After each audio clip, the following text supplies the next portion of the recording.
My lighting is a little off, but I think this will be okay. Hello, everyone. Welcome to the Amazing Scale Mother Sunday Hangout. I am your host extraordinaire, Jack, and you all know that Amazing Scale Modelers is this show, this hangout, this talk show is an extension of Google Plus and Facebook communities of the same name, and we're made up of all kinds of I am not even sure how to characterize that, but we do all different genres and invite all skill levels, interests, whatever you build, paper, wood, plastic, dioramas, lighted, animated, maybe even on the verge of being RC. I don't know. We take everybody in. And so joining me today are the usual suspects to help me kill time.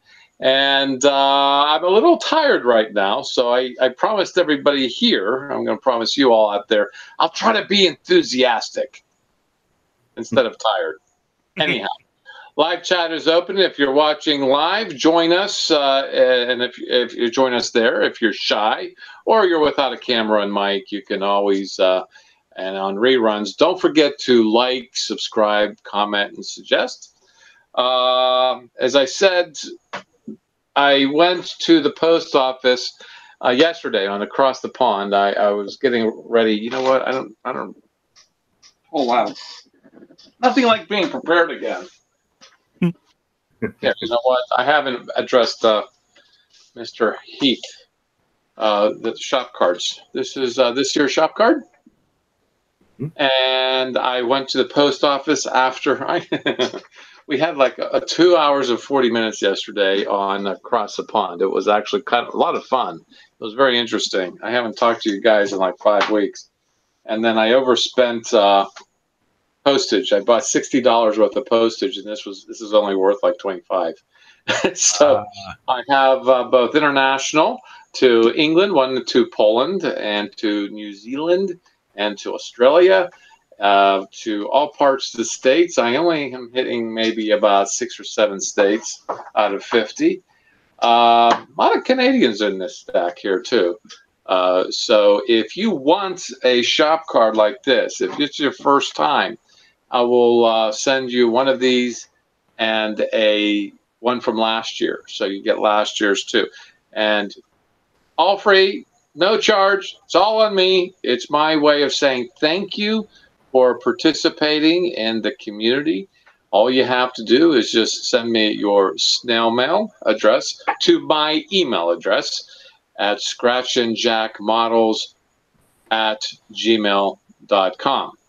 And I'll use up whatever's left of the $60 of postage and get one out to you. So these are going to go out tomorrow morning. And I'll be more than happy to visit the post office to drop more off. So please, your snail mail at my email address at scratchinjackmodels@gmail.com. So, and also, you know what? I'm not a troll. Your address is safe with me. I don't care where you live. I really don't. I just care to send you one of these as a thank you, as a token of my thanks of all the support and of all the interest people take in the community. With that being said, since it is starting our 6th season, I would like to take a moment, particularly now. We usually do something, something technical for the Sunday Hangout, but I'd like to show appreciation for those who do post videos and tips and tricks to the community. And I certainly have my short list of people that I watch, get inspiration from, and follow a little bit. And we'll see where the conversation takes us with everybody here, the usual suspects, which are Jim, Phil, and Randall for right now. I am hoping to see Dave, as he said he'll come in. And, I think I should put a search party out there for Jamie Shiner. So yeah. He likes to say he's coming, but he never shows up. And when he doesn't say he's going to show up, he shows up. He's consistent that way. Anyway, so without further ado, let's get started with Jim. So, Jim, what you've been doing the past 36 hours? 36 hours.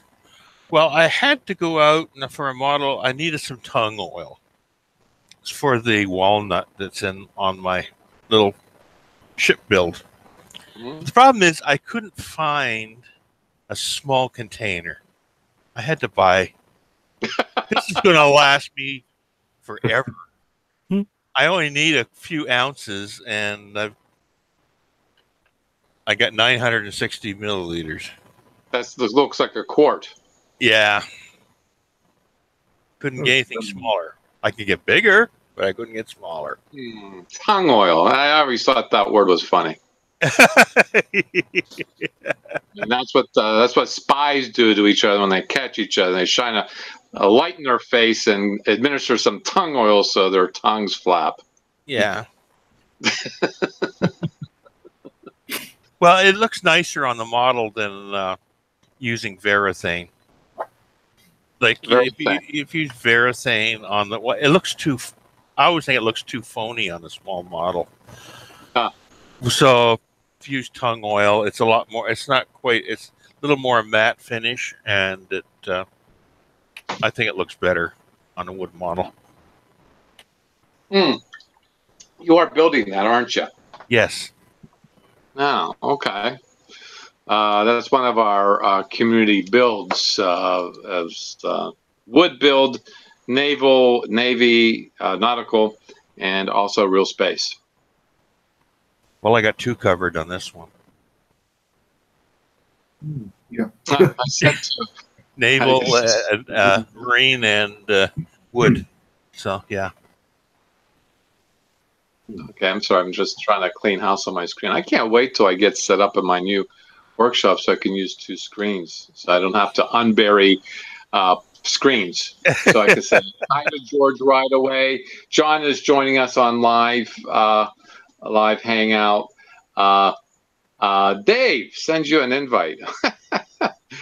Dave, you got to go to our community. I put a link there, but I'm going to put a link into the chat too. So yeah, there, one in the chat, and you can click onto the chat and probably be able to pop in from there.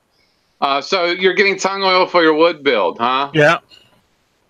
Yeah, I got all the glues. Got all my glues. I got contact cement. I got some new wood glue, and that. So I'm pretty good that way. Yeah, I had to replace my wood glue. I thought, oh, that's good. Yes, I got half a bottle. Then I went and opened it up, and it's got a nice. It's all turned to gel, so had to buy a new bottle. The tongue oil congealed. I like that word, tongue oil. I'm sorry. I'm just being a little immature right now. Let me be immature. Well, it's been around forever, but yeah. Wait a minute. You just held that up, and it was in a different language. It's early. French on that side and English on this side. Oh, that's because you got 2 official languages. Oh, gosh. Yeah. Because if we had an official language here in the States, it'd be Spanish. Yeah. Anyway, the wood build. So you're embarking on that. Yeah. You know, as always, the shelf hasn't changed. It's still looming over my head. Dave, where are you? Okay, moving on. How you doing there, Phil? Oh, I'm all right. All right. I'm actually just trying to get this thing connected so I can demo something for you. When I say demo, I mean just shine some lights in your eyes. Did we get our sunglasses?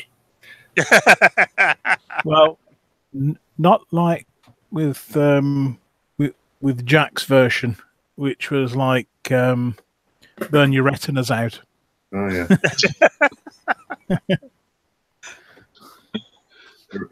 Sorry, just vision is overrated, is what I'm saying. Huh? Ever since Jack's demonstration, I still get a mauve band across my, whenever I blink.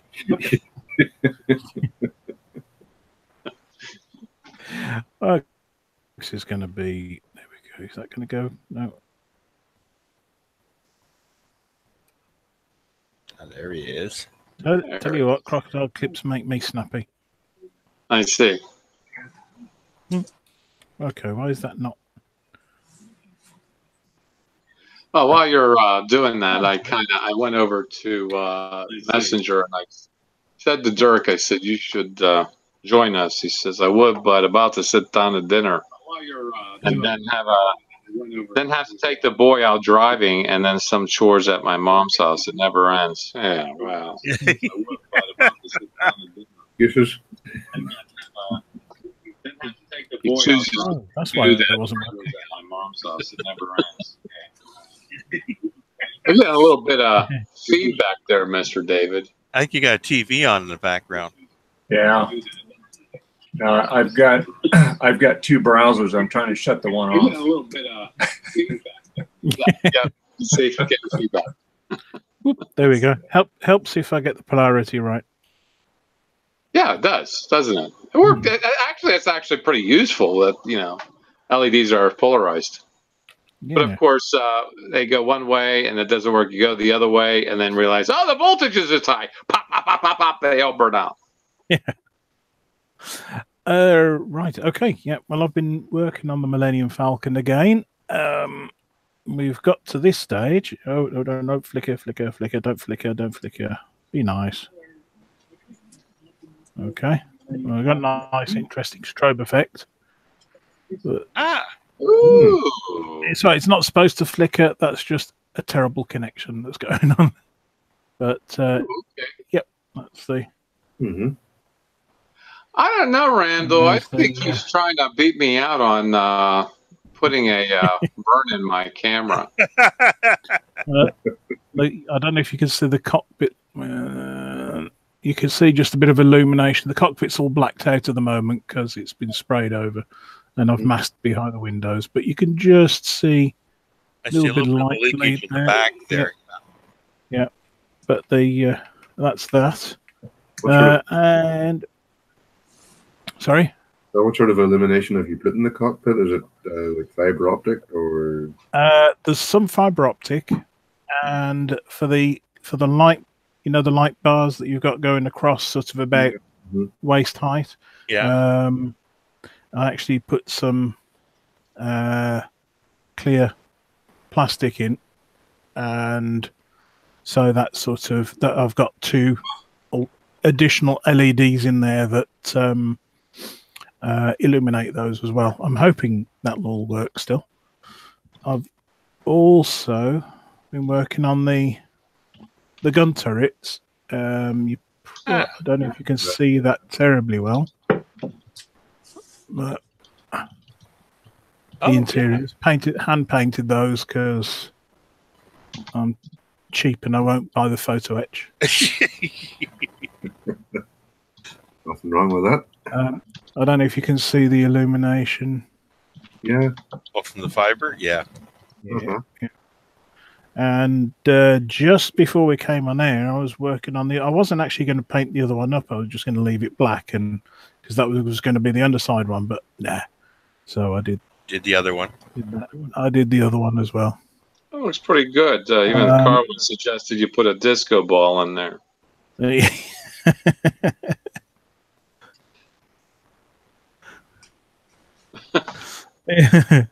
Yeah, little disco ball in between the two of them, so it's flashing. Nice. Yep, get a disco ball. That's the 144 scale, no doubt. This is the 144 scale one, yeah. That's a tough one to light. Yeah, the Bandai one's quite easy to light. The tougher one is the fine molds one. Oh well, yeah. Because there's no clear parts for the engine at all in that one. But that's come out quite well. I was going to put a diffuser in between the LEDs and the engine, but I think the ribs on the clear part diffuse it enough, and when you've got the grill over the front, that'll diffuse it even more. Yeah. Yeah. So it's all coming together. Well, I'm quite pleased with how it's all coming together. I set up a rail, which I showed yesterday, for the LEDs to go in parallel. I don't know if you can see it, but there's basically two wires going behind, and that's actually like stiff copper wire rather than braided copper wire. Mm-hmm.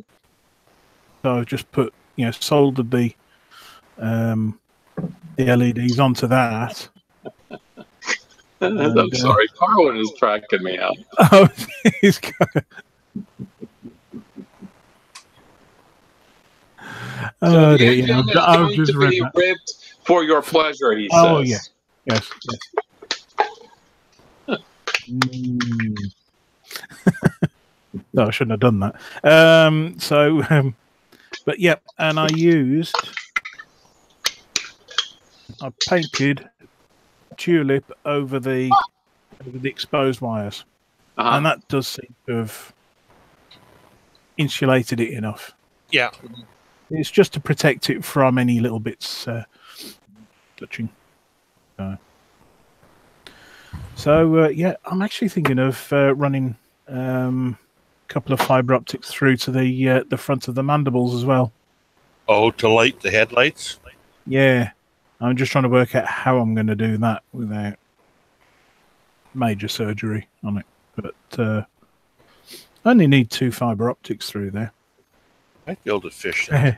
He said only. Well, you'd probably be easier to fish them from the front in rather than from the back out. Yeah. Well, the way the mandibles go together in this kit, there's inserts for the equipment bays, the round equipment bays, and the mandibles, and those are they're solid inserts. So, okay. So the detail for the top bay is on one side, and then detail for the bottom bays is on the other side. Yeah. So it's going to take a bit of finessing around them, I think. I may have to cut some in the actual mandible bodies, sort of cut something, a channel through. Yeah. So yeah, but that's what I've been working on since yesterday, and it's kind of taking shape. Bless you. That was a cough, actually, but was it a cough? Oh. Yeah. Yeah, I'm just trying to figure out how this lighting is working for me right now. The wind, it's still evening. It looks like it's really bright outside, but cameras do overdo it. Okay, so anyway, I'm going to bounce back to Dave only because if I break the cycle, Randall not being last is going to mess up the balance of the universe. So, Dave, before the last guy, actually I'm the last guy, but before the last guy, Randall, what do you got going on there? Well, I've been busy doing other things than what I like to do, but would like to share with you. I got this is yeah, I can't talk today. Bear with me here. This is the acrylic lacquer, and this is going to be painted on the locomotive. So I'll do it with the regular automotive high build primer. Then I'm going to go over it with the Santa Fe silver, and then the Western Pacific orange, and then I have a clear dull coat after I get the decals on it. But we're not ready to paint it yet. Still, I'm not light blocking it, but I'm just, going around, pointing it all up, getting all the cracks and stuff, seamed up and everything on it, making it look like weld joints and stuff. And so that's what I've been doing. And then been helping my wife doing another estate sale. And no, there were no models in there, unfortunately. So that's all I got. Just trying to not burn up out here. We've had so many wildfires out here. And trying to keep cool. One hint, though, if a fire does break out, turn off your ceiling fan. You don't want to fan it any further. Well, if you notice, Jack, hold on just a second. I'll show you something on my big screen TV here. Hold on just a second here. Right. Ooh, Ah, Can you see it? ooh, There you go. yes. All right. You know, I just, yeah, I do see it. Do I have your address? Hopefully you do, because you were going to send me. I gave it to you, so you're going to send me one when you get the new ones made up. So. Could you put your address in the chat? Yeah. Because I can. I don't think I have it. Okay. I can do that, and then Yeah. then I can take a picture of the new one and have. Oh yes, you know what the new one looks like. No, I have not seen it yet. Oh, you haven't. I like This that. is actually the Hangout graphic without the on-air Hangouts on it. It's exactly the same one. It looks cool. Yeah. So, so you have last year's. Now you're gonna get this. You're gonna get two of this year. So. Cool. Okay. Well, I just want to quickly jump over to the live Hangout. Aries showed up. John Pohl is there. Carwin, of course, cracking me up. Frankie B from Scale Modeling Channels there. Yeah, I mean, talk amongst yourselves there, because they're talking about vacationing right now. I don't. Okay, if that's one way to keep up. How's your locomotive going on? Well, like I said, I just been using Tulip to kind of do my seam fills. You know, because like some parts where the brass meets up, there were some little gaps. I didn't feel like, you know, wasting a bunch of solder, so I'm just kind of doing it with the Tulip. Got to let it dry for like 3 days though, because I noticed with that it really shrinks. But it hangs on pretty good, and you can kind of whittle it and shape it and stuff too if you glob it on there. I probably put a little too much on it, but that's all right. It's cheap and it's liquid, so you can make it work. You know. It's true. It's true. For all you out there don't know what Tulip is a T-shirt ink. Fabric paint. Yeah. It's a fabric paint. That's thick. It's sort of rubberized. Yeah. When it's fully cured, it's kind of rubbery. Yeah. Consistently liquid wise, I liken it to snot, but that's just me.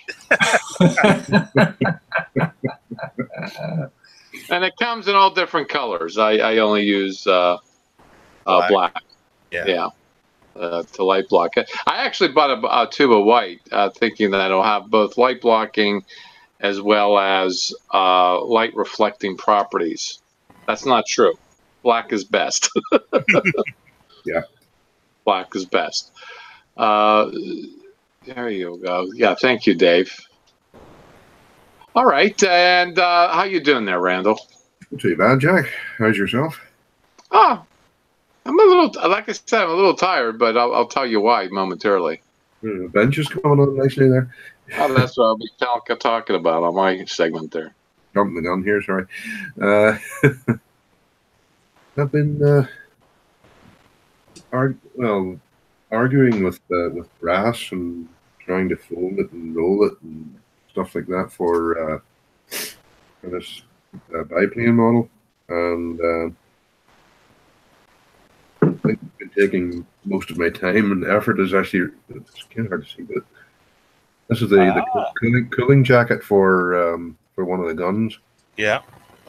And I've been rolling it on using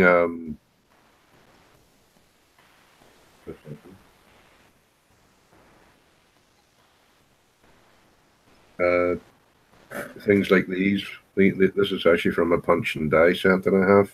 Yep. Various sizes of that, and rolling it on. Actually, the mouse pad works good. Yeah, or even the back of sanding pads, stuff like that. But even though I annealed the thing by heating it, until the brass blooms. David would actually know more about this. The last bit between where the two parts join never seems to curve properly. But, hopefully, when I put it where it belongs on the fuselage top deck, I can hide the.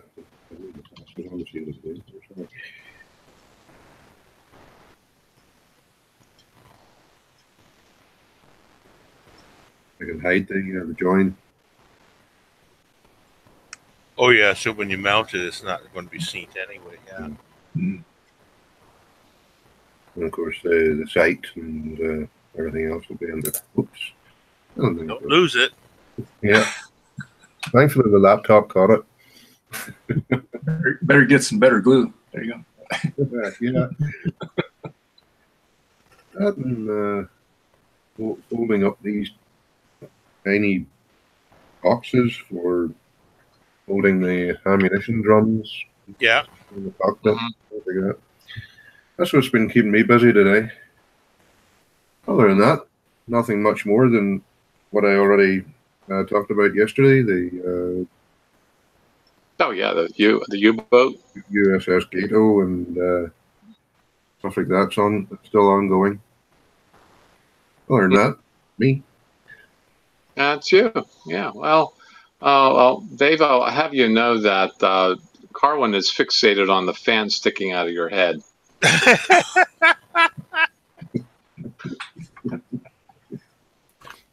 Yeah. Larry says it's like a hat, and then George says it's a beanie cap. How about like that? There you go. It won't go no higher. So yeah, it's not just you; it's you're being upstaged with what's behind you. It's sort of like the newsman telling a story, and there's an animal in the background or a kid in the background stealing the show. So your ceiling fan is stealing your show, stealing your thunder. And let's see. Aries is doing an M935 hillbilly gun truck.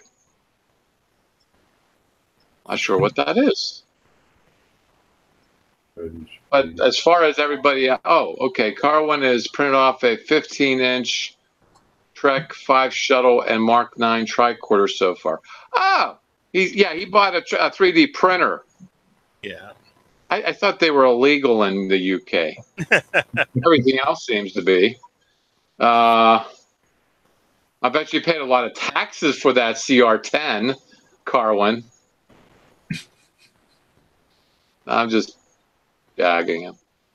That's a Pittsburgh term. Jagging means kidding around, poking fun. You're just envious because you don't have one yet. I know. How dare he get a printer before me? I'm getting there. I promise I'd get one this year, but guess what? I don't think it's happening again. Well, this is why it's not happening. I had 2 IKEA tables here, and I was always at one table, even during broadcast. That would be like right here. And during broadcast, I'd be facing in this direction. But now I got myself a homemade, what you see back here is the original legs, but I made new ones because I didn't like those. But I can use them for a smaller table. I'm going to cut it down to be shorter to fit under the windowsill. Because I originally was going to put my desk across the front of the window, but I wouldn't be able to see my hula girl. You see my hula girl right there? Oh, yeah. Yeah. She wiggles only during the day. She doesn't do anything at night. A perfect woman, I think. I don't know.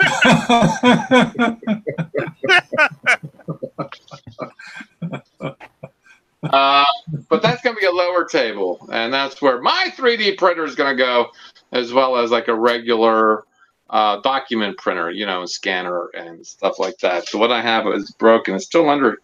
Where is it anyway? It's around here somewhere. I don't know how to dispose of this stuff. I have 2 laptops I got to get rid of. I'm now going to have 2 air conditioners to get rid of, and this printer.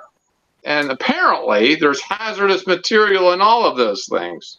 Yeah, you don't Don't have you- you don't have an electronics disposal depot? Yeah, Send me e-waste. $50 for each of the air conditioners, huh?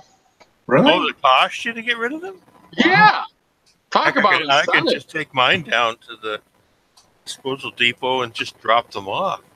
Yeah. Oh, yeah. We Well, have, we're incentivized here in Pennsylvania, you see. Everything's taxed. It's sort of like California, but not like air. We're not taxed on air yet like it is in California. So well, we have 2 days a month we can take e-waste to the disposal site, and they don't charge you nothing.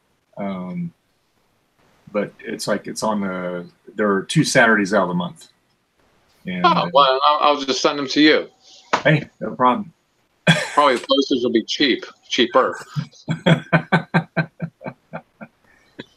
Anyway, I'm sure you have someplace yeah. you can take them to that they don't charge you. Yeah. Well, honestly, I haven't done too much research in that regard, but certainly I got to get that figured out because they're starting to stack up with stuff here that we really don't need. But that would free up a little bit of space anyway, especially in the basement. But Just set them out on your. Just set it out on your front lawn and put free on it. I bet you'll be gone tomorrow. works free. Yeah, you got an idea there. But anyway, I put this together, the legs, and there's 2 stringers going either way, at top, in the back and in the front here. I put one in the front. I used what was going to be a stringer on that iteration. I just reused it for this. It actually worked out pretty good. I even cut it by hand, cut it length by hand. And it was square.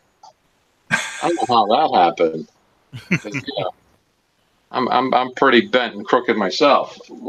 Anyway, I used pocket screws and glue to put these board runs together. I bought myself. Let me go over here. This is actually, you can find a lot of videos on YouTube with this. This is the basic. Craig? Yeah. Yeah. This is the pocket screw drill. Adapter. Yeah. Jig. Okay, works. And there's a clamp that you would use to clamp this onto something. I didn't think, you know what, I bought this and I thought to myself, I'm not going to need it. And it was a pain in the ass because look how wide this thing is. You got to go like this and get it, you know. Yeah. Anyway, I thought I'd try one. I just thought I'd hold this in place and do it. No, you need that, as it turns out. Because if you don't put it out, the drill bit makes it go like that. The drill bit is actually pretty fancy schmancy. It's a taper bit. Yeah. Yeah. Okay. It's got a pilot bit built into it. Yeah. That's cool. Pilot then turns into a Fostner. Yeah. Yeah. And then the instructions tell you because there's adjustments on the underside of the jig that you got to take into account both the thickness of the wood you're going through and into, and the length of the screw. And the screws are very specialized. They have a pan head, and they use the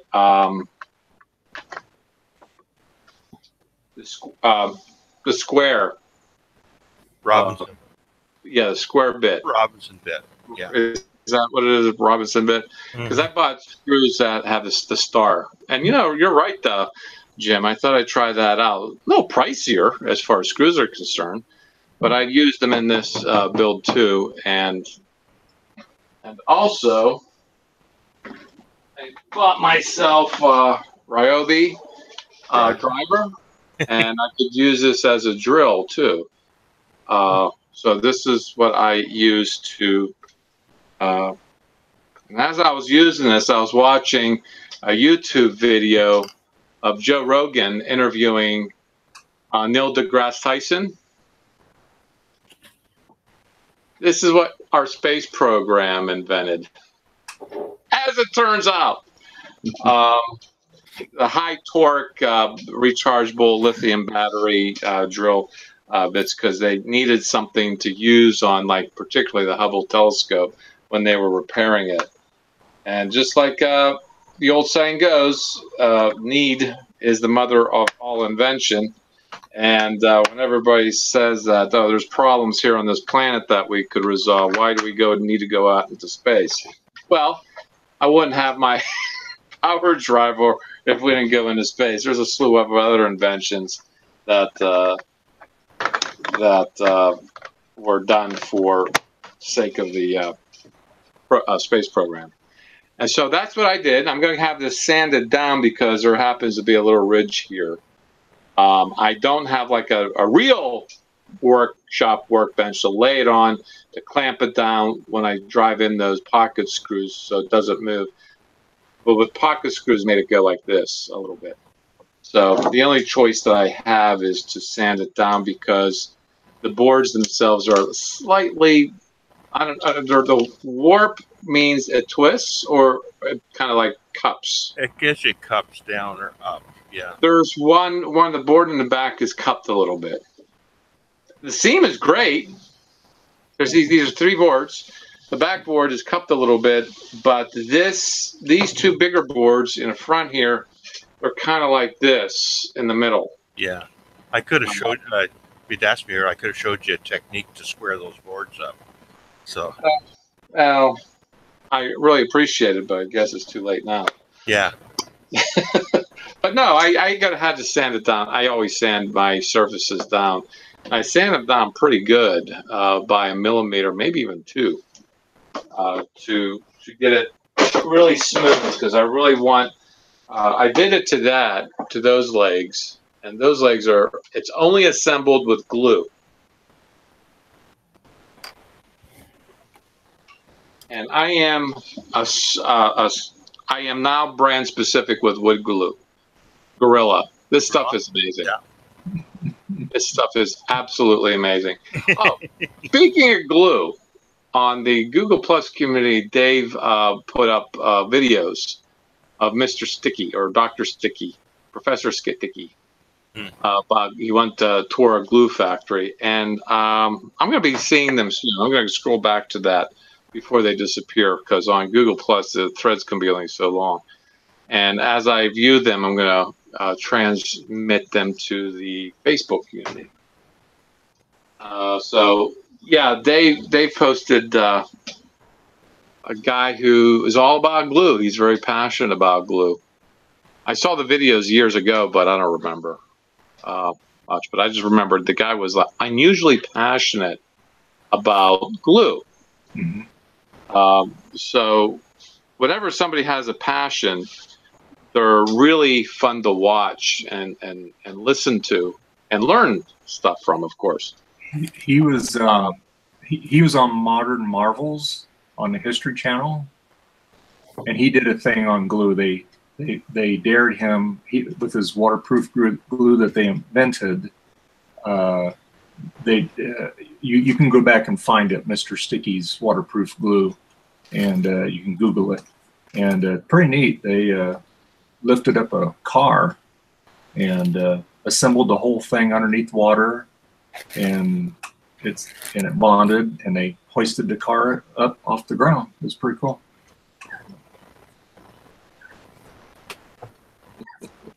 Passion about glue will only lead to a sticky end.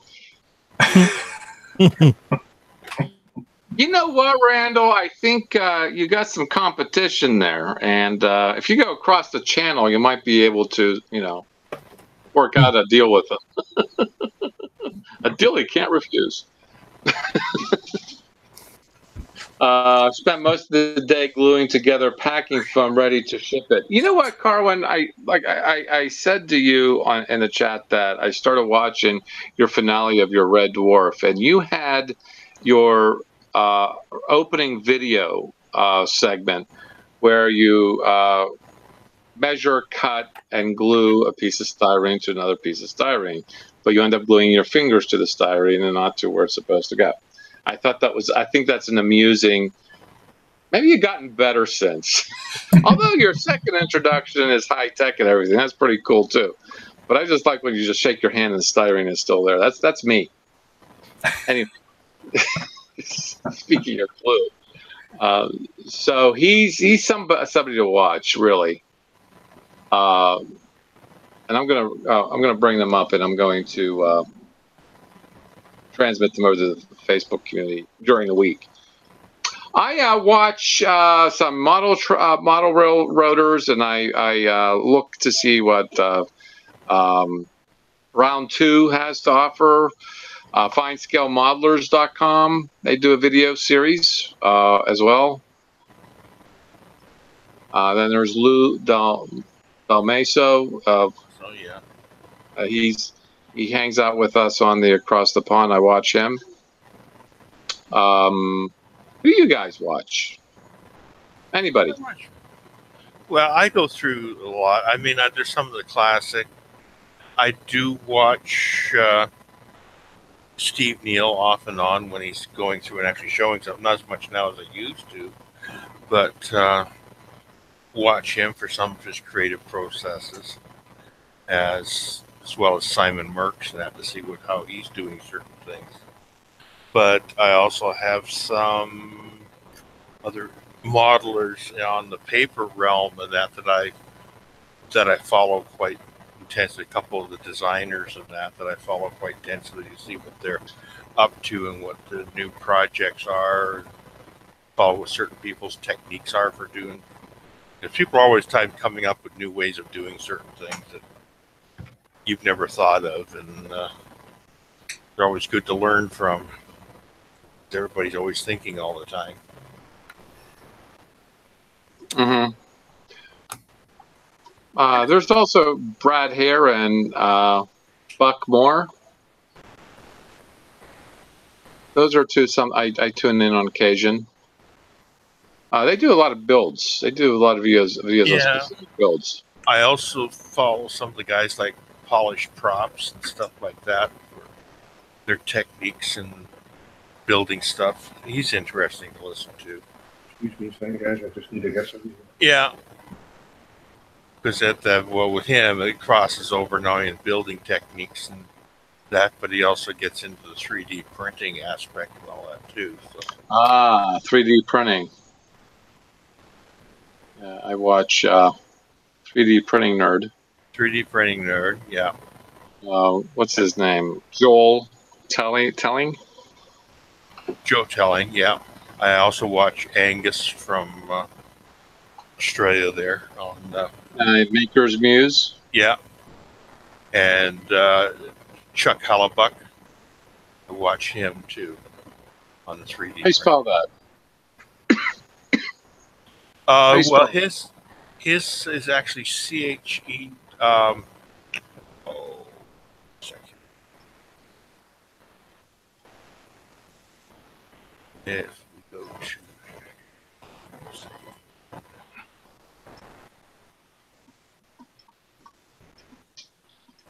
descriptions.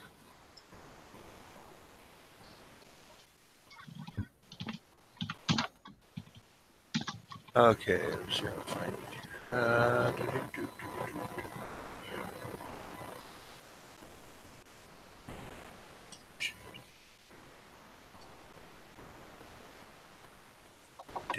Dead air. We all love dead air. Yeah, of course. I kind of sprung this on you. We were talking about a topic to talk about one Sunday, and we're going to talk figures perhaps next week. Busts and figures and things like that. Okay. But admittedly, Jim and I's got to do some research on that. So if you guys got anybody watching there, something to show off, take pictures of them, post them on the community, please do. Okay, his name's website is CHEP. Oh, Chep. Yeah. Oh, yeah. He does a lot of He gets really technical, though, doesn't he? Well, he's an electronic engineer, yeah. So, yeah, he gets technical, but he gets into a lot of applications in practical prints. But I guess it's for designing stuff for what you need: boxes, containers, how to fix things with 3D printing parts and stuff like that. I like Angus on Maker's Muse a lot. He gets pretty technical, and he comes up with all this like really oddball stuff. Like now he's doing these shapes that roll other than spheres. Yeah. These solid shapes that roll, but they're not spheres. And it's like, it's crazy. I didn't even know such things existed. Mind-bending. He's gotten really heavily involved lately with the Rubik's Cube. Yeah, he come up with a mechanism for a formula for making puzzles. Yeah, 3D puzzles. Yeah. Well, he has a file for the mechanism that you can get from him to 3D print. There you go, Carwin. You can make some Rubik's Cubes while you're at it. As it turns out, I didn't know. The last video I saw was just today. The last video he did, he said the Rubik's Cube patent is now public. It's no longer a private patent. Yeah. So you can actually, he made a pineapple Rubik's Cube, which is, he did a 3D scan of a pineapple and he made it into a puzzle. And he says it's hellish to put together. Oh, I said, yeah, it works great, but you need gloves to play with it because it'll take skin off. Because it's spiky. Those are for the masochists of our kind there. Yeah. Yeah. How about you there, Dave? Because you're into the mostly locomotives, right? Well, I look at a lot of things. I look at I also watch Steve Neal a lot. Watching him do his building his gun from the TV movie that he produced like 40 years ago. Yeah. And that's Laser Blast, and that's pretty cool. It's looking really good. He's got it lit up now, and yeah, but he's going to be done with it probably this week. But and he's going to do the amulet that goes around the neck, and he's going to do the makeup, and he's going to have B. Neal that did the makeup on him and stuff. So he's going to come full circle with it. But Simon Merckx, I watch him occasionally. I'll just, if I get in the mood to watch something, like if I want to watch railroading, I'll watch that. If I want to watch somebody building like Star Trek models, I'll watch that. And I watch a lot of nerdy stuff, like old Commodore 64s when they use like a Raspberry Pi 3 to emulate old Apple II programs and stuff, or even OS 9 or even Windows or even OS 10. Pretty cool how they do that, or they make retro gaming, like they'll do like Pac-Man and all that, and they'll actually build the case, large size arcade case, coffee top, tabletop, and you wouldn't know you had a little Raspberry Pi in there simulating all that. So it's pretty cool. And so I like to watch a lot of that. People that do like mods on Macs, because I work on Macintosh computers, old ones and new ones, and I work on PCs too. But I just, for me, a lot of things interest me. That's always been my problem in life. Most people, when they're a kid, they know what they want to do. Not true for me. I've just always been interested, and I get bored with things really quick. That's just the way I always was. And so that's why I like to look at different things, piques my interest. Like I said, when I get this project out of the way, then I got my next one that I'm going to be working on, and then I don't know what I'll be doing after that. So, yeah. Well, I think it's good to have broad interests and not stuck into one thing. So, yeah, the mind going. Well, and like 3D printing is really, really cool. I mean, it's, and prices are coming down on it, so more people are getting into it, and it's not an all to end all, but I think as it develops, it's going to get more sophisticated. And, Materials are getting better. I mean, yeah. even a few years ago, we pretty well just had about 3 types of materials, and now got dozens of different materials you can print with now. Yeah, so it's really cool. And like I said, if if I'm trying to research something, I'll just go on different sites and watch tutorials on it and stuff. And like Jack, you know, I saw his plan C that he's leaning on against there. It's looking good. It's looks a lot better than a week from ago. So yeah, it still smells very fresh and piney. I'm killing drying pine. It smells like this. It's got some nice knots in it too. And once I get a polyurethane, the knots will fill in and be pretty solid. Yeah, this could be an interesting top too. And yeah, you know, George concurs. I also, a lot of things interest me. Scale modeling is certainly a creative outlet for me, but I don't know, I guess these kinds of projects here are going to be fewer and further in between. I think this is going to be it. My setup is going to be my setup. And the reason I wanted to do this, because like I said, I had 2 tables side by side. I had this seam right here, and it was at different levels. And I just, and the one in the back in the corner, I never felt that I was utilizing well enough. And I was sticking things underneath it, although the standards on this wall that hold these shelves up go all the way down to the bottom, to the floor baseboard. I can put shelves underneath too, but with those tables, you had those legs. I couldn't put a continuous run there, you know? And yeah, I mean, storage in such a small little room, you should see me pick this up and flip it over and flip it around. All stuff. Because there's stuff behind me. It kept hitting that. I had to turn the ceiling fan off, because if I hit that, and so here I'm struggling with this for 10 minutes, sweating my what off, and well, I finally got it turned over. So I don't even know why I even turned it over, because I got to get it out of here anyway to sand it. But anyway, I think the reason I did is because the seam here is so wide.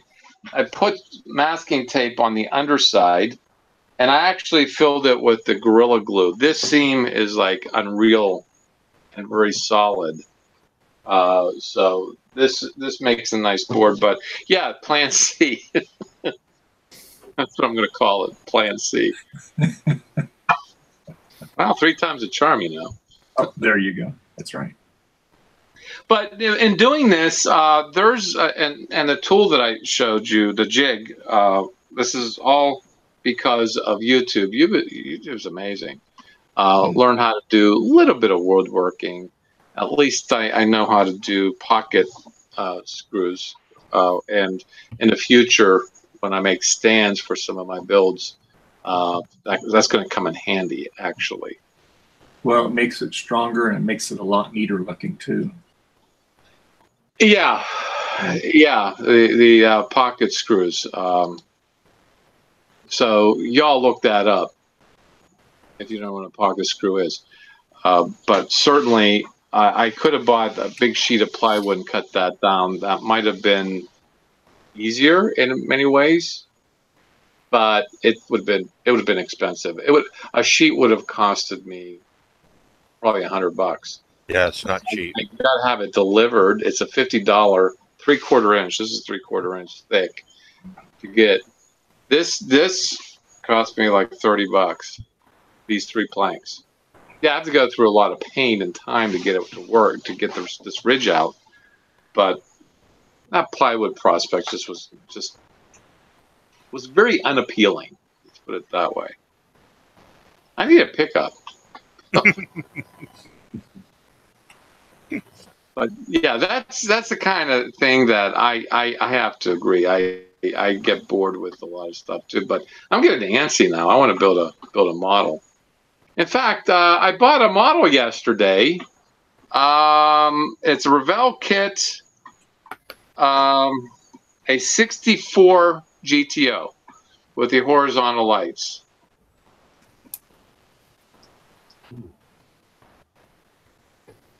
Oh, the one we were looking at yesterday, you did order it, did you? Yeah, I did. It was $22 delivered from eBay. So, hey, why not?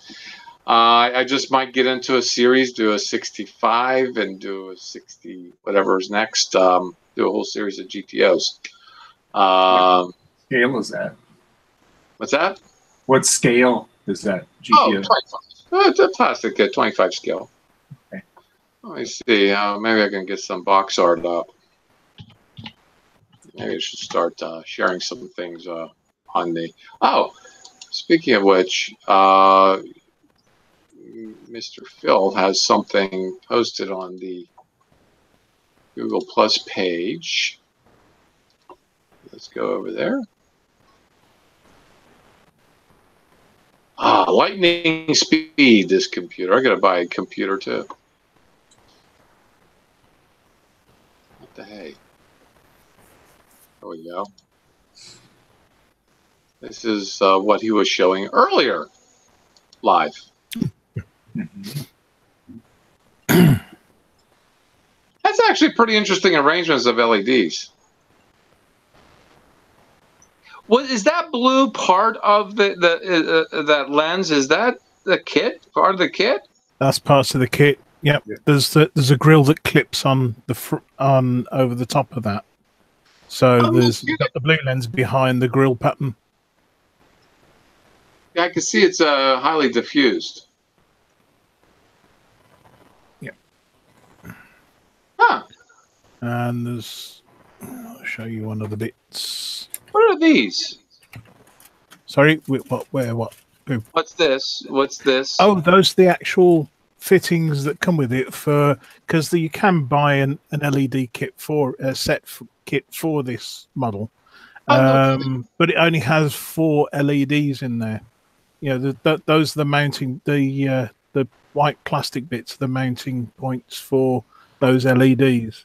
But I wanted more because I didn't want 4 spots. I wanted to try and make it as even as possible. Yeah. So I added the 3 extra. I had to cut a slot in the post in the center post of the. Sorry, just bear with me a sec. Why just stop at just adding 3? Why couldn't you add more? Because that was all there was on the string of fairy lights. Okay. That's Those are white LEDs. The simplest answer. Yeah. There you go. Are they white LEDs or are they colored LEDs? They're white. They're white LEDs. Yeah. Sort of almost blue white, but they're more. Yeah, they're bright white. Okay. And I think that there's a close up of the gun turret inside as well.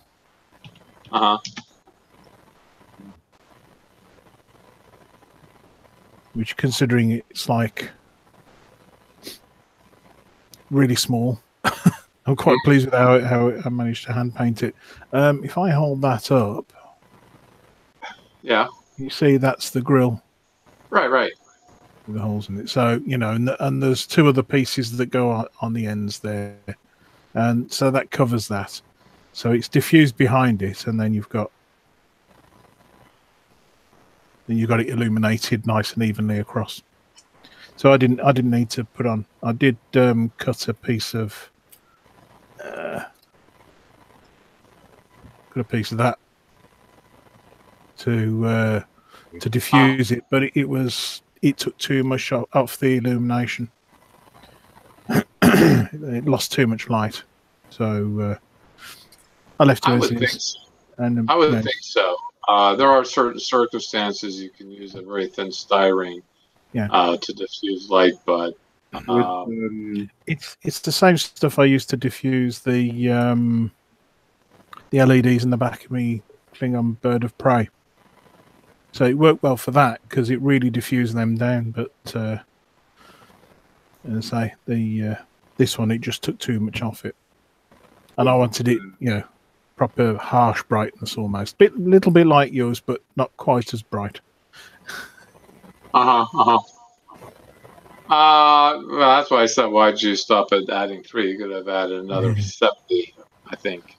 No, that's the 144 scale, so that has to be half as much. You can put 35 LEDs in there, I'm sure. It'll burn up. That'd be kind of cool.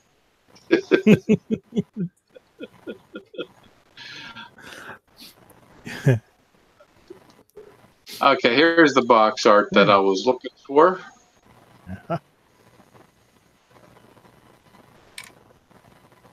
This is the GTO. Okay. This is the custom. This is 2-in-1. There's what do you call It's it? an old box. Old boxing, isn't it? Yeah. The monogram name still being mentioned on it, yeah. Yeah. It's the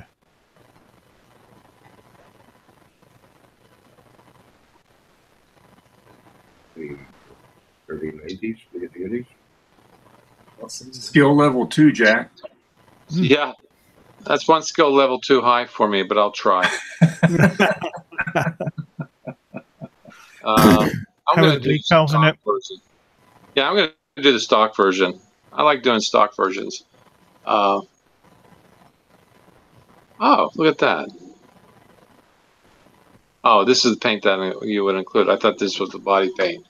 I got to do some research and see what will be the best body paint for it. And if I build this within reason this season, I'm going to do a duplicolor. I loved it using the duplicolor. The Trans Am is still ongoing. That's down in the basement. And what ended up happening to that was I had painted it, and I thought I would put the future floor wax on it, but the paint hadn't fully cured, and the floor wax got spotty. Sort of like if you don't rinse stainless steel pots well enough, they get spotty. That's what it looked like. It looked horrible. So I immediately got a cotton swab and lemon ammonia cleaner and rubbed it. And I'm like, hey, this works really, really well.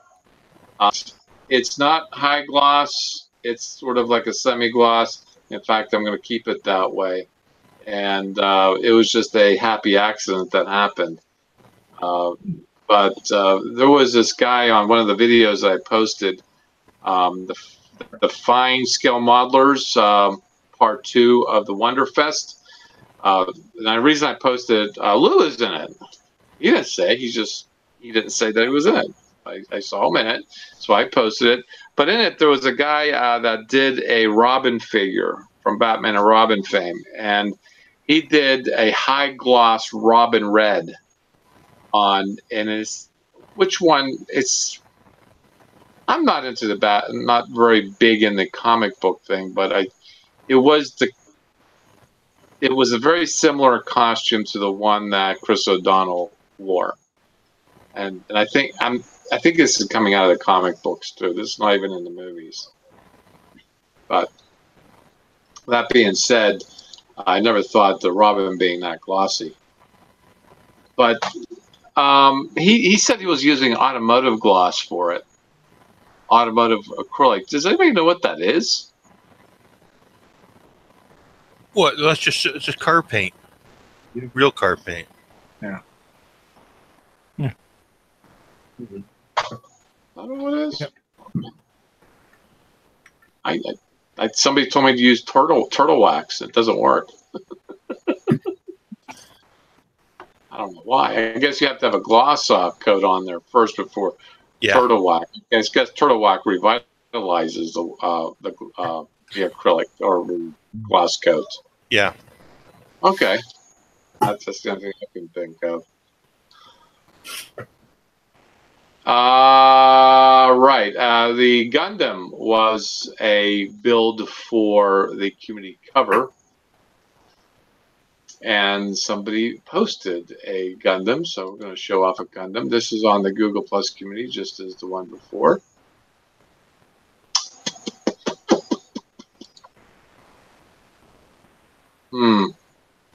Sorry, guys, for the dead air.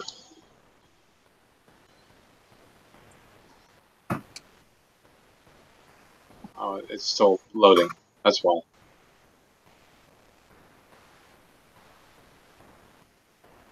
Hey. Benjamin Peck.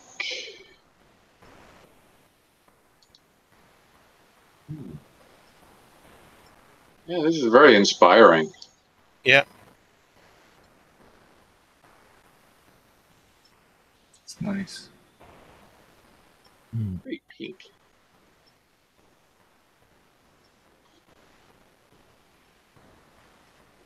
Real grade gets a lot more smaller pieces than a master grade. This almost looks like it's a snap. It would have to be a snap kit, no? Or is this? All Gundams are basically snap kits. Are they really? Yes. Yep. Oh. Just depends on the paint that you give it, then, huh? Mm-hmm. Well, they're molded in color, but you can repaint them. You can repaint them. But people also go for detailing, lining, and washes and stuff like that. So.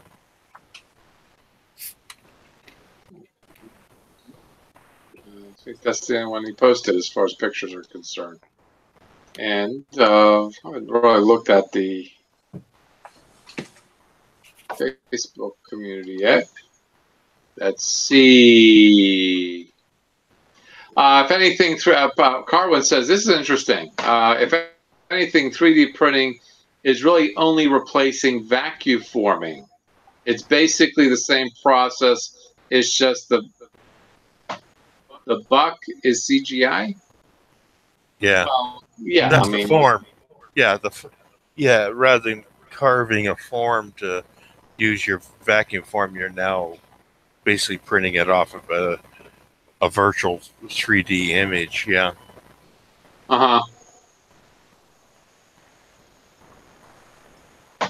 Just posted a picture of the shuttle print on the G Plus community. He also said that. So, okay.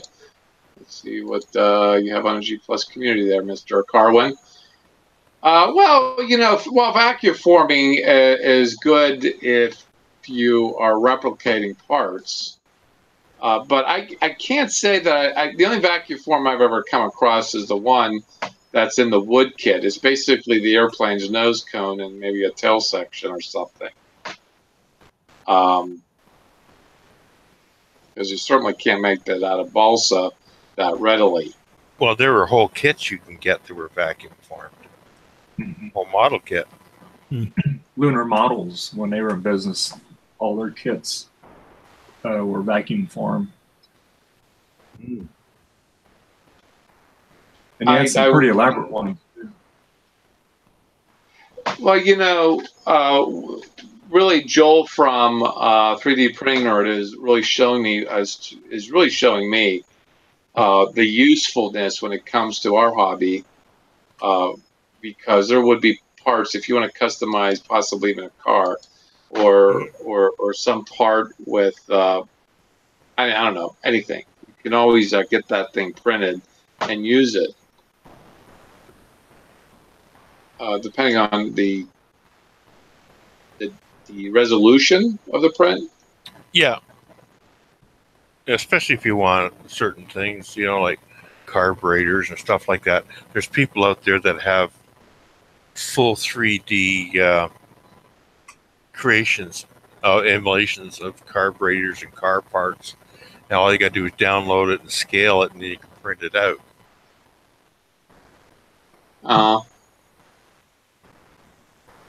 And there's also I promoted it yesterday, and only because Dirk Pitt, one of our moderators, lives close, and he lives in Jersey. Lives close to the Jersey Fest, And so Jersey Fest is going to be 2 weekends from this weekend. It's the weekend after the American Labor Day holiday. And he's like, kind of just, he's like, nobody's making a big deal about it. I'm like, well, I'm trying to make a big deal about it. I can't go, not this year, but I'm going to go next year. So whenever he made mention of it, this gentleman posted what he's going to be there Sunday, and he's going to be taking this. That's cool. Oh, that's nice. Big time steampunk. That looks like a lifeboat has been altered. Well, it's like a, yeah, well, it's like a, it's almost like a hot air balloon type thing. It's a very steampunky fantasy type craft, yeah.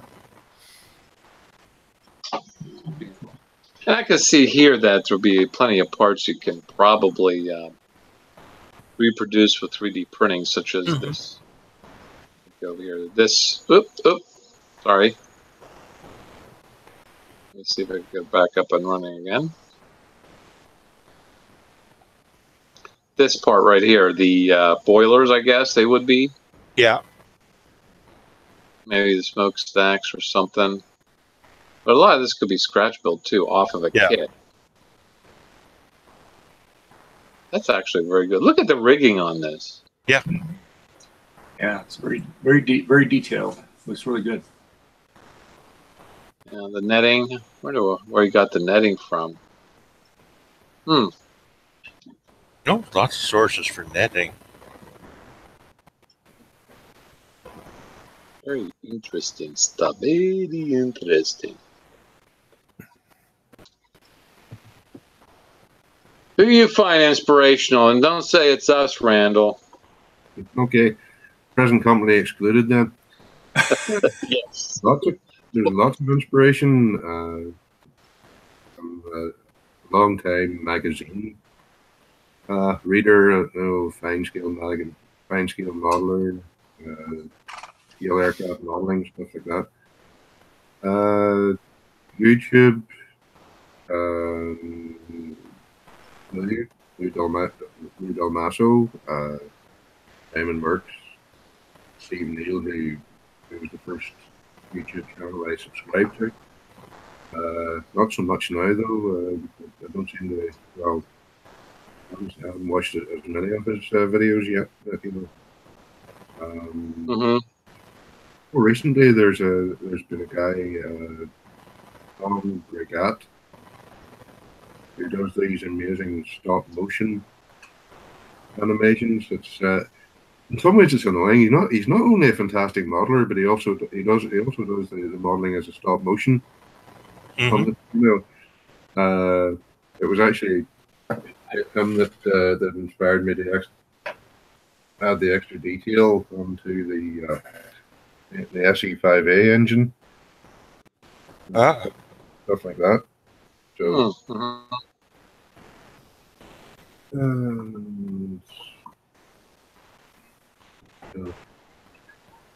I've actually lost count the number of YouTube channels I subscribe to these days. I know. It's just like I got like maybe close to 100. And I only because on YouTube you ring the bell and they send you the notifications. I don't have that many rung, but there are ones that I follow. Yeah, I have a lot too. I can't even begin to tell you. Some of them are so off topic, like woodworking. Maybe not so much. Well, model roading would help in the sense of diorama, because model roading is to me it's mostly diorama anyway. That certainly, and in fact, on the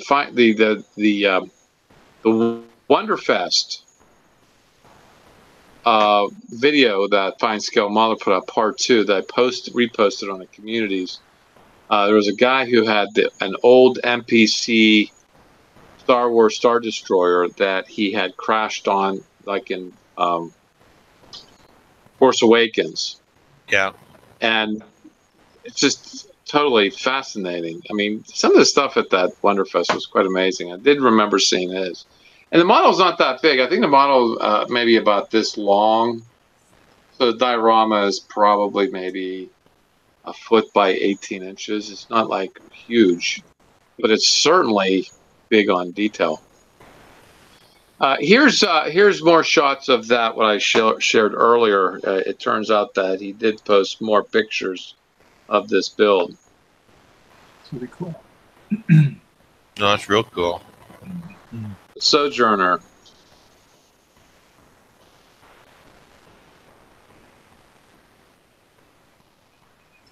Is that from anything specific? A series of clips or so, or anything like that, or was it just off the top of his head? He might have seen it in a drawing. Like if you see some of the art for some of the fantasy art, and he probably got the ideas from one of the fantasy artists. Yeah. If you follow Deviant Art and that, you'll see these guys that design this sort of stuff, and they do some fantastic paintings and that. I remember seeing illustrations and models built based around sort of like a fantasy extension of the British Empire, where we set up outposts on Mars. Yeah. Use these aerial ships. I think that's a map. Aerial gunboats. Yeah, it does look like that, doesn't it? I think that's a map under the. Yeah. HMS Sojourner launched 12 October 1889.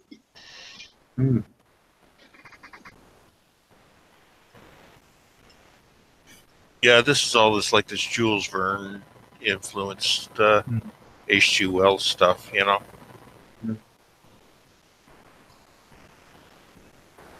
Master of the World or something like that. Yeah. Yeah.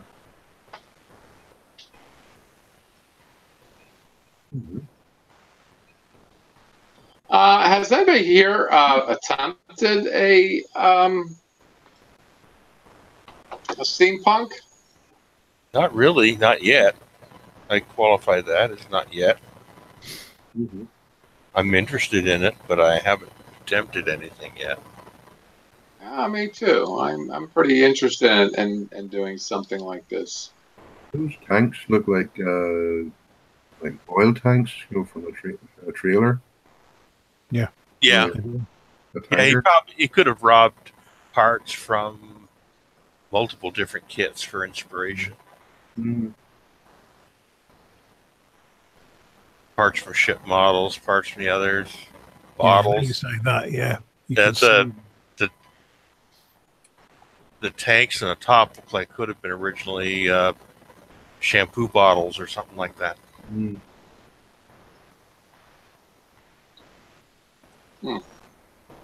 The netting you can get from fish stores, similar to row net that you can get for making lures and stuff like that. So you can find netting like that. Yeah.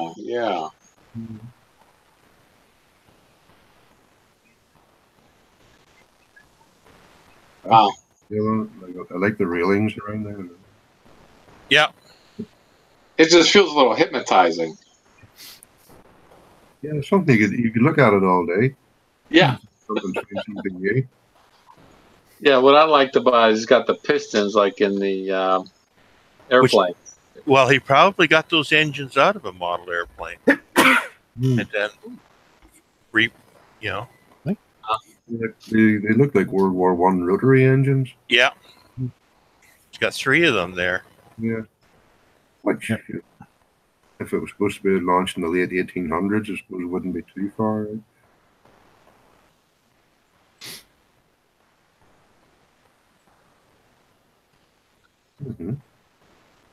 Okay. Yeah, I can get a lot of inspiration from a lot of different places. That's the nice thing about YouTube when you're looking up stuff like that. You'll just see things that you would never even think about. It's like, wow, that is really cool. There's things like diorama. I've been getting a lot of concepts for diorama influences, not looking at fairy garden builds. They're just fantastic for diorama concepts. Mm-hmm. Yeah. So let's catch up with the top chat here. I did find the print of the shuttle that Carwin did. I'm going to share that momentarily. Ken Skiffington says he's seen a test shot of the 2001 pod. It's very big. Well, Ken, I would suggest you watch well, it's not on Across the Pond, come to think of it. It's not. Yeah, I saw a test shot of it too, matter of fact. It is big. It is very big. So one of your friends has to make a lighting kit for it. Oh, absolutely. It's going to be a pretty intense kit from my understanding. Mr. Mini Dreams, yes, welcome back from Saturday mornings. Yeah, thank you. He says he enjoyed Saturday morning show. We're a little more kickback Sunday night, so we're not as excited to see each other. Which isn't true. But anyway, what do you call it? He says, here at work, hope you guys are well. Yeah, Mr. Mini Dreams, we are well. And then, of course, Frankie B from Scale Modeling Channel says, Mini watching and getting paid, that works out well. Of course it does. Of course it does. So here is the space shuttle that he printed. I don't know. Yeah. You got something covering this there. No? Asking for painting. His concept, he's got he's got masking tape holding it together. It's the 3D printed kit, and it's just sort of held together as a test fit. Yeah. Okay.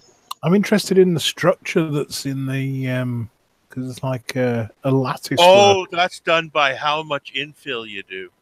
That's an infill adjustment. We'll get that structure. I'm assuming that's coming through on the yeah, because it's using a transparent filament. You wouldn't see it if it was in a totally opaque filament. But yeah, that has to do with the infill. That's actually a pretty big print, but the CR10 is a big printer. It's a big print surface. So one of these days you're going to come on, Carwin, or at least whether it be on Hangout, broadcast Hangout or privately. Tell us what you think. Tell us how easy you're finding it to work with, the printer, that is. Okay. I think he had a printer before, but it was a scratch-built one that he had for several years. Uh-huh.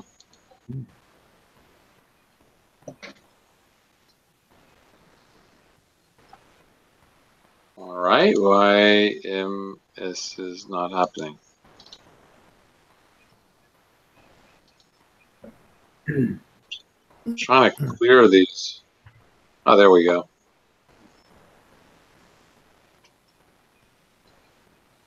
Yeah, you got to tell us, Carwin, how you like it.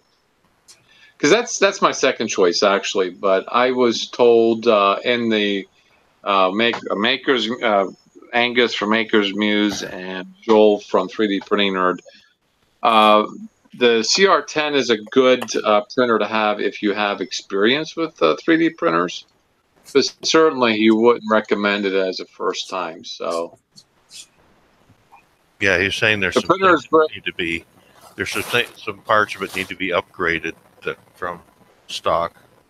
Well, just as I just said, pretty much. The printer, he says, the printer is great. It's more involved than the older one, much more involved, but offers more control over everything. Probably with infill or with resolution. Yeah, well, that has to do with your slicer. The control of infill, and that is all done with your slicer. Okay. Now you see, I'm very much a novice. I don't even have one. I'm just watching others do it. I'm just finding it very interesting.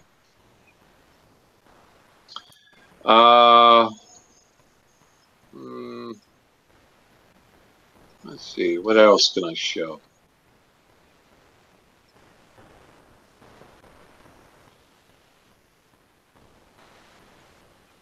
Ken Skiffington will probably never buy a 3D printer. He scratches everything. He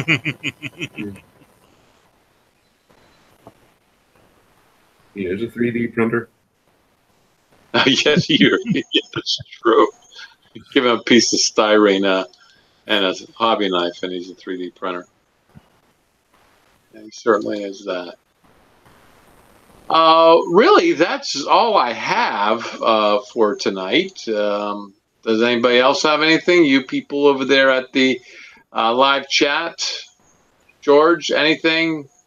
Ken, Frankie, Carwin? No, well, they'll take time to respond on that. What about you? Look at that. My window is now dark. You know, it's getting really dark. I got to get up in the morning, dark. Yeah. Been getting up in the dark already for the past 2-3 weeks. Yeah, the season's changing. Yeah. Yeah, winter's coming. That sucks. You just unwittingly did a Game of Thrones quote there. Well, as I told Matt, week after next, it's going to be September and then October. Yeah. November. Okay. I'm just getting spinning wheels, so I guess I'm not going to share anymore. My camera's still working? Yeah. Yep. Still see you. Oh, you can? Oh, there I am. It's like my my processor's a little busy. Well, anyhow, in 2 weeks, we'll have Across the Pond, and that will be 2 weeks. That is the 8th of September. Yeah. We'll have Across the Pond, and 9th, 2 weeks from tonight, is going to be Sunday Hangout, and we're likely going to be talking about figures, at least Jim and I, and if everybody else here is participating, brush up on your figures as to what you know about it, mainly about paint, figure painting.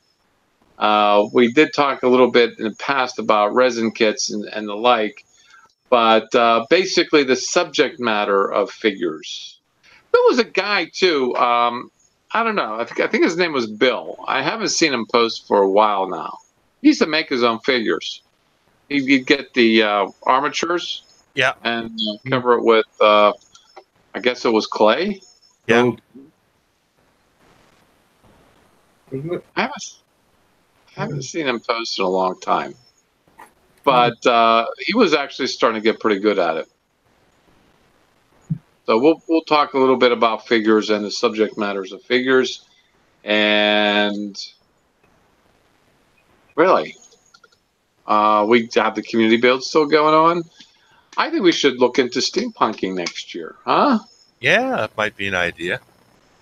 There's an idea, steampunking. But I got to get my wood build first. Yeah, I'm talking to you. So in 2 weeks, we'll see you then. Until then, thank you, everybody on the live chat. Thank you, David, for stopping by. And we got to see that your stealing fan is still working. And Jim, thank you for stopping by as well. And Bill, go to bed. It's a little late, isn't it? Oh, yeah. I don't know if you can fit a table this big in your little room, can you?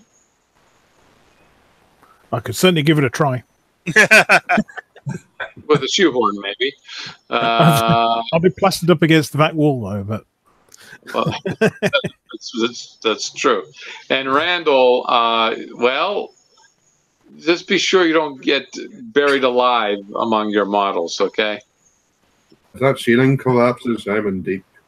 Do that. There's only one way out. Yeah. Yeah.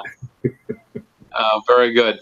And this is your host, Jack. So we'll see you in 2 weeks. Happy modeling, everyone.